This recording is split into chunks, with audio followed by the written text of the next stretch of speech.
लहानपणी मे महिन्याची सुट्टी लागली की आम्ही पळायचो ते मामाच्या गावी.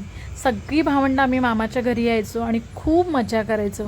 आज बघितलं तर कित्येक वर्षांनी मी मामाच्या घरी 2-3 दिवस राहायला आली. जुन्या आठवणी ताज्या झाल्या आणि मस्त इकडे आत्ताच पाऊस पडून गेल्यामुळे सगळीकडे छान अशी हिरवळ झालेली आहे आणि एवढं सुंदर वाटत आहे. वातावरण खूप छान आहे आणि आमच्या मामी आणि आम्ही आलो आहोत कोणी लावायला. आम्ही म्हणजे आमच्या मामी लावत आहे. आमच्या मामी बघितलं तर प्रचंड कष्टाळू, सतत बघितलं तर शेतात त्यांचे नवीन नवीन उपक्रम चालू असतात.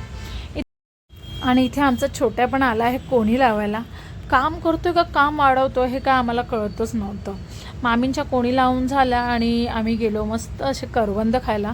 पाऊस पडलेला होता तरी अजूनही जंगलात करवंद होती आणि लहानपणी आम्ही ना मे महिन्याची सुट्टी लागलो की करवंद खायला जायचोच.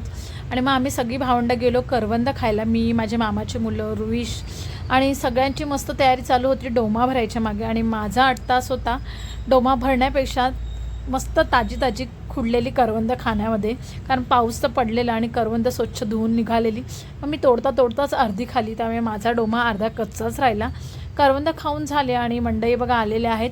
मस्तपैकी मके लावलेले तिकडे आणि माझा डोमा हा नेहमीप्रमाणेच अर्धा राहिलेला.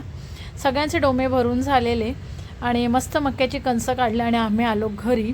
घरी आल्यावर छान असा आमच्या मामींनी बेत केलेला चौघड्यांचा. चौघड्या म्हणजे आमच्याकडे फेमस. चिकन मटण असलं की त्यांच्याबरोबर चौघड्या आलेच. मग लाडाची भाजी आली आहे. मग मामींनी छान अशा गूळ घालून बघितल्या तर गोड अशा तांदळाच्या भाकरी, वाफवलेल्या भाकरी म्हणजे चौघड्या बनवल्या. आणि चौघड्या म्हटल्या की चिकन मटण आलंच. आणि इकडे बघा आमचा रुईश लगेच कोको पकडायचे म्हणून कोकोच्या मागे धावत बसला. आणि आज आमचा गडी कोंबडी पकडल्याशिवाय राहणार नव्हता, कारण आम्हाला खायचा होता कोंबडीचा रस्सा. आणि मग इथे बघा मोहीम सुरू झाली कोंबडी पकडणं. छोटा आणि दोघं मिळून कोंबडी पकडायच्या मागे लागले. कुठे पकडू, कुठे जाऊ आणि कशी पकडू याचं सगळं प्लॅनिंग डोक्यामध्ये चाललं होतं. आणि पूर्ण 8 तास पकडून मंडई लागले होते कोंबडी पकडायला. आणि मी मस्त मागे मागे त्यांचं शूट घेत होती. इकडे बघा काही केलं काय कोंबडी काय ना गावे ना काय करू, डोकं खाजून झालं, सगळं करून झालं. आणि फायनली दोघांनी मिळून बघितलं तर कोंबडीला आतमध्ये शिरवण्याचा प्रयत्न केलेला आहे. आणि बऱ्याच 8 तासाने बहुतेक जाते का असा विचार चालू असतानाच कोंबडी एकदांची गेली वाटतात.